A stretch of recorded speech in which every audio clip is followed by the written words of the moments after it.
Merci. Nous avons regardé une minute de silence Oyo à mémoire de nous depuis le 4 janvier 59 si le lot Oyo bah victime il y a occupation il y a souffrance en Congo et dans la vidéo on a représenté mes condoléances dans toute la communauté congolaise. Il y a Afrique du Sud, on a l'Iwa, il y a grand combattant Kija Brown. Notre frère est parti à mon libération te Kambuté, Nabitumba, Moïse Bazalaka, Joshua Bazalaka, Jean-Baptiste Bayaka, mais Jésus ne Bazalaka. Azega précurseur, Azega Moutoua voit qui s'écrit dans le désert, et Nébi qui est Joshua Zanabango, to continuer tous les combattants africains du Sud, tous de Kionabino, Oabito Begaki, et tous sont toujours unis. La mort espérée sauter. Notre frère Kija a permis et tout continue Bitumba. Dans la guerre, dans le combat, il y a des pertes de vies humaines et Bitumba et Kotunaga à lutte continue. La victoire est certaine. Avant ça, le message, on a une toilette dans l'onglement équivoque moko. Dans mon état, moi, on a besoin de combattre à Kenaga pour empêcher concertation nationale, plutôt table ronde. Vous allez suite, il y a concertation nationale. Tout le monde avant de dire que Bisso, tant que Hippolyte Kanambe, son vrai nom, et Joseph Kabila, son de la comédie, Aza toujours dans le pouvoir, dans ma casse, dans le co, par défi, à défier Bisso, bien qu'il y a nos frères congolais, autant bien qui collabore avec lui avant d'ici, basé toujours en occupation, tous allés dans les solo mon côté naïe. Même si la politique dialogue mais nous sommes les résistants, il faut batailler Bango. Et alors, tu vois que là qu'on a, tu vois qu'il y a même des grands temps, les professeurs de l'université, te faire comprendre à quelle voiture à Rosoni naïe. Mais une femme maudite, je pense que c'est une personne, je pense à son père, à sa maudite, n'évitez, Tamboué, à santé qui. À défier qui parce qu'il y a une féminité naïe pour moi c'est naïe bako longola été les combattants sont les gendarmes du peuple, sont les soldats du peuple, ils sont les des patriotes et bah péché qui est tellement police à cela qui tout ça la victime tout fait risque mingi tu vois que police a beaucoup basé dans la droiture na droit biso tu vois qu'il n'a pas en occupation alors tu vois vite le gars tu vois que police ça roya bandi wana ko benda yipo akende apiclé atingami na benyawa bende ki la rapide parce que police est en cima na comprendre était na ba congolaise na moni mama oyo azalaki mutu ya parti ya Oscar Kachala mama Louise Ngandu azalaki na ba nani mandaila na une belge, une femme belge noire, une blanche belge ba ça il compare bango on a mon appelle léger contre le combattant, blocage contre le combattant va porter mon plainte. Oh, bah ça va lutte contre la violence des femmes. Mais dans le Belgique, une vidéo, n'a pas aux autres vidéos, et tourne dans le monde entier. Il y a une Congolaise, Asa Awa, na Hollande, a gagné la vacance, c'est pas la grande sœur Naïkati. La sœur s'appelle Julie Moubenga. Asa y a des passages comme Koto, les Alaki, m'a empêché.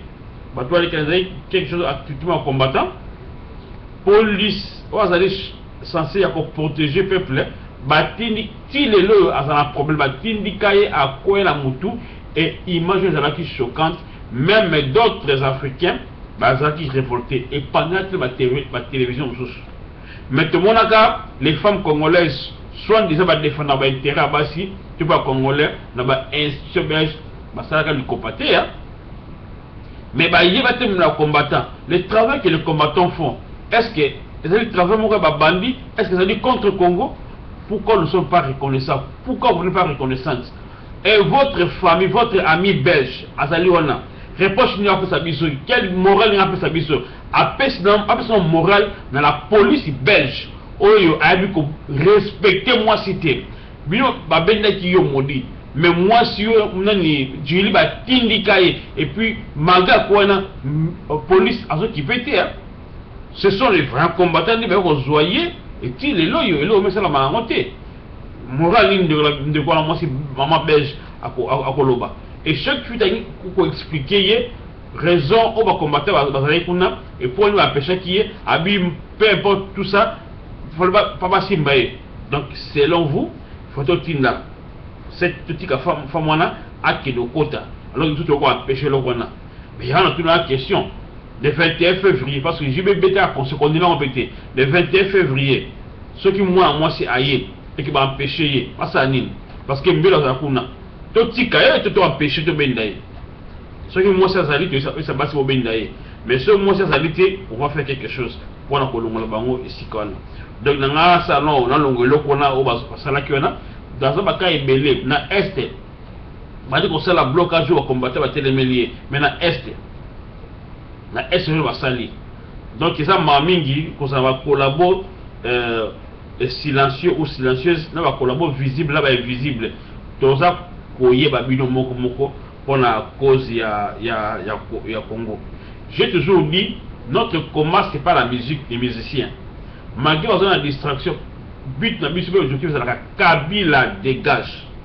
Ce qui est le haut toujours au télé mais là makambo ya concert ya JB parce que il faut être collabo naïf ou bien viveur au télénombre qu'on a un souci pour que concert à JB est soutenu par le pouvoir d'occupation.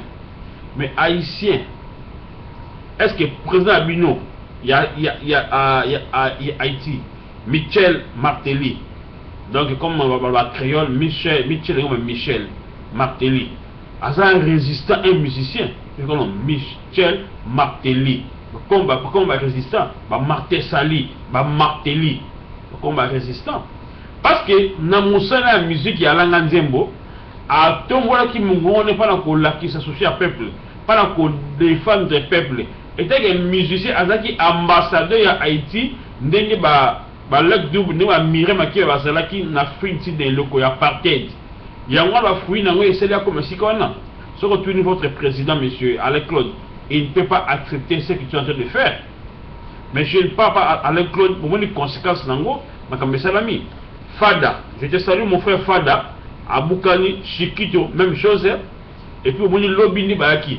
Mais en pleine réunion, la réunion pacifique reconnue, calmement, pour traiter les affaires de leur pays, les pays occupés, de Koufé Lamboka, vous venez, vous cagoulez avec les armes que l'État interdit, que la police a interdit, bon, continuons la carte. Intention, c'est là qui nie. Dans la philosophie, on dit au-delà des actes et des paroles, on voit l'esprit qui anime la personne à poser tel acte ou à poser telle parole. Voilà qui n'était pas Yamabe, moi ce qui est arrivé. Ce qui ne peut pas JB Pena, camarade JB Pena Azali, bon la fait image à Azolo Banini. Marc Tabou a fait ce conseil là. Merci beaucoup Marc Tabou. Voilà un homme qui réfléchit. Et d'autres chroniqueurs en musique, Bana Fada Boukani. Bana Shikita Boukani, vous avez le remonté, on peut élever le remonté. Mais vous êtes les premiers, il y a ceux qui misent vous bombez le biseau, vous connaissez l'interview, ceux qui sont également bavis, vous reprochez le biseau. Mais ce qu'on a Oyo, Alain Claude, n'a pas bandit naïe. Je comprends que c'est ça qui pour mon corps bien préparé. Et nous étions informés pendant 6 mois. Bon, je vais te demander que tu vas ça, où est la boya naïe, papa m'a boya qui naïe, oiseau quoi boya qui naïe. Kofi, il y a abaki moins à la TN, musicien d'abord récusé, il est déjà à son succès. Alors JB a dit, JB a conscient au Yebi, pourquoi l'ingé bêta, même avec 5 personnes faut bêta, au Yebi en haut. Donc c'est ça, ils allaient complot. Oui, ça y est, JB a dû réfléchir. Et je vous informe que JB a peur de ma fanatique. Vous savez, en Hollande, dans beaucoup de la fête.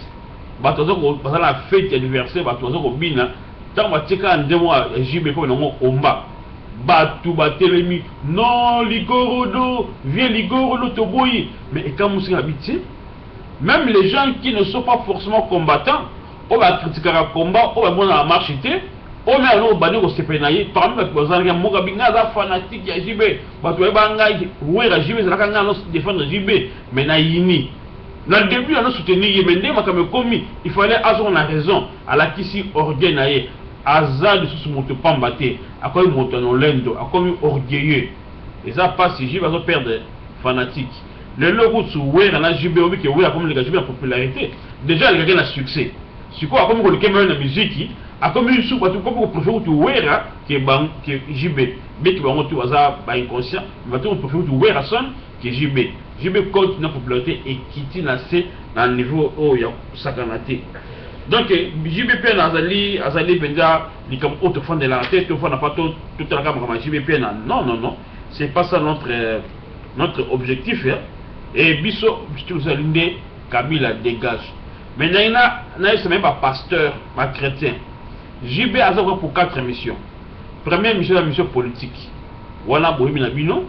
Il faut savoir Moutou, on se le forte, on se l'enco, on se l'assemble. Pour que JB conseil organisé par la femme de Kanambe.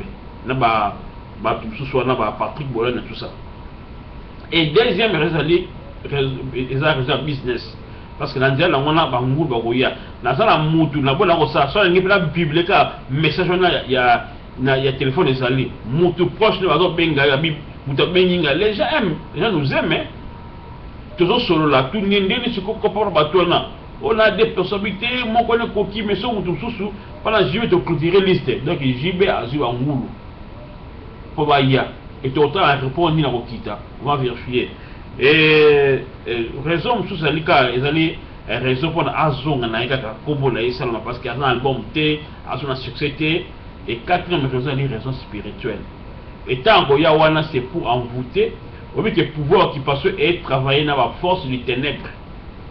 Mais tu vas fauteuil, tu vas comment travailler, ça va être incantation. Et maintenant, je m'adresse aux chrétiens. Tous les systèmes, il y a Moïse, tout le monde a Moïse. Tant que combattant, parce qu'on marche, ça m'a dit aussi aux alliés, bon de la Ponango.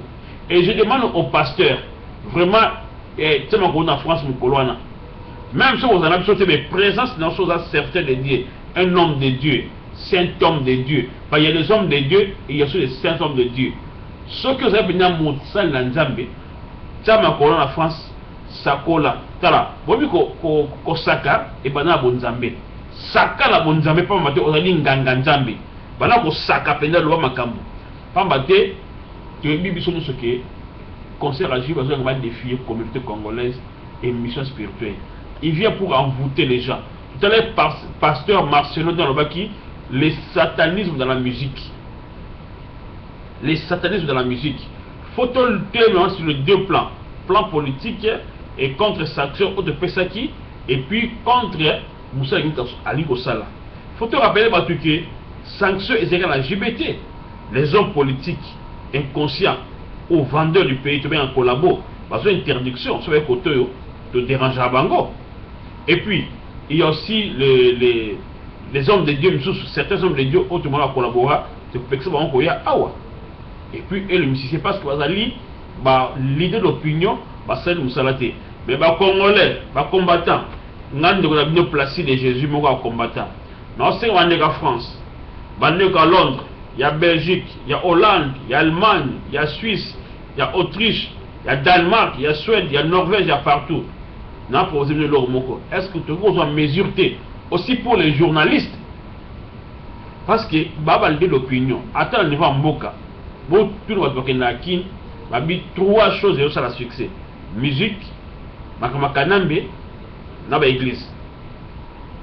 Et bien l'église, c'est côté à Bosolo, faisons dénoncer l'injustice, tu fais bon l'autre, tu fais aller mon l'autre. Si tu peux avoir certains journalistes, quand ils portent ces bâtons, tu réfléchis, tu connais ça. Dans la proposé, tant que tu as des hommes, tu seras rassemblés. Tant que tu as écouté l'embarrassement, tu as le dossier par journaliste. Qu'est-ce qu'on peut faire? Parce que dans la résistance, c'est vrai, Congo est en occupation. Bon, tu as besoin de Galamboka. Bon, tu as Bosco, tu as gagné un kangaye, tu as boya qui va pas la paix, bah boyi. Mais le oyo, bah quand il finit, bah là, bah quand il y a 4 personnes, bah tu as bemba. Alors que Kunda Batouare, si il est congolais, mais pour ceux qui collaborent, na Rwandais, na gouvernement rwandais, par exemple, il y a parlement rwandais à Enakin, mais alors qu'il y a un congolais, il y a Bomi Batou, il est carrément dans Rwanda comme un poisson dans l'eau. Qui trompe qui? Alors, si maintenant il est rwandais, un rwandais a eu agressé, pour une communauté internationale, pour nous rompre relations diplomatiques entre Rwanda et Congo. Parce qu'un Rwandais, et puis il est protégé dans son pays. Souvent ça contre lui, toi tu as fait des mabé dans Mboka Batu, tu as la relation pour pécher dans Mboka Nabiso. Azan ni na Congo, ni na justice internationale. Écoutez, même si l'opinion surtout est pour Jean fait bien battre, mais réfléchissons là-dessus. Les chrétiens surtout, mais quand on bon de là, pendant les Cambona, Moussala et Beba, Misala et Satana, oye koti na nzela wana. Na osenga ba chrétien le 20 décembre, tout chrétien ce qu'on a dit, zana jeûne et prière. Et puis le 21, on va la prière. Maintenant, on conseille de Kozala. Attends jusqu'à la marche, on va la Zala. Et homme de Dieu, ceux qui ont théâtre contre la musique mondaine. Attends, contre les combattants. Parce que je peux faire à côté de deux fronts. Et les combattants, on va appeler ça musique. Là, les hommes de Dieu, on va terminer la misala et Satan de la musique. Dans ces cas, tout comme en même voix, tout terminer la misala. Voilà, et donc, on a bino ya wana. Mais comme tu vois que biso, problème na biso, ezali kaka concerté, ezali la musique, distraction, tu côté en côté, biso, na kalisi na 14 au 15 février, parce que tout le monde a la musique, on a des visions, on a aussi des plans. Ce qui libération est avant le 15 février, donc Kelamboka. Ce qui après le 15, tu Bengani avec les hommes d'affaires congolais, on va contre pouvoir occupation. La star congolaise, on va contre occupation. La sommité congolaise, certaines de l'opinion, tu Bengisi Bango, va chercher, tu réfléchir ensemble. Pour Namboka Nabiso, il y a Congo. Voilà et l'autre Senga Nabiso pour le moment, Yangwana. Tous en Belgique, adresse et Koye Banate. Makami tout ça là, adresse et Bananangote. Donc voilà, venir adresse et Koye Banate, tout ça lango dans le calme et Moutou à cause de là, au courant, Nangote. Ce qu'on lingi, Bengabiso. Mais pour reçu qui s'est lancé là-bas en Hollande, les 30, les 30, j'ai dit les 30 novembre, Tokutana, Benga numéro 06 81 82 96 92 pour que tozana lisolo ya kosola biso pour la bolengeli makambo ebele. Et je répète bandeko biso na biso toko sanate toko kolanda boité alors que patron na yaza koya 5 6 ou 7 na France et aso sur lumbe pas maté Hippolyte Kanambe de Souverain et Joseph Kabila de son nom de la comédie Azakoya Awa to zalaga na bambonga na mike to se déplacement toujours to bon ça peut programme. Alors moi sur Hollande il y a quand sur la programme des belé non c'est un déplacement mais to kabola information o ya mboka parce que à la vidéo to conseille information té mais pas dans reçu qui ça les collabos au besoin non botti la vidéo toutes les vidéos mais tu les matins au sein la éveil à conscience, la sensibilisation. Là-bas, site, nous sommes sur les commerces, c'est des sites commerciaux. Quand tu vas dans un site commercial, c'est un bongo. Alors que nous sommes en train de déplacement, et on s'en va belé. Alors tu peux si message au Kaboliango total. Tu les matins on te conseille la vidéo, pas mater travail à éveil à conscience et continuer. Par nos propres moyens, nos radios et les alipuna, il y a toujours Kabola message na bisoana. Si tu peux ils ont un message et publié en haut, voilà, on va contribuer à Moussala. On va l'ingater na Facebook, na Moniango, Panza donc, parce que dans le Congo, médias ont Moussala, il y a un qui mingi, bah, on est quand même à l'amour, parce qui passe pour désinformer. Mais nous avons vu le mot Awa.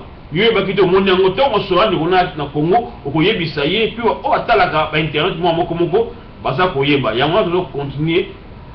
Travail à sensibilisation, puis à éveiller la conscience, en disant la vidéo sur auto salle. Les combattants surtout au côté surtout dans mon colonne, il y a les 15. Donc peut-être une information nous sur Mboka, mon colonne, pour que Mboka na biso et ça kotambola tellement mabé ba tuerie ou comme mona Kanambe a koyoka te parce que il faut que le méthode mususu.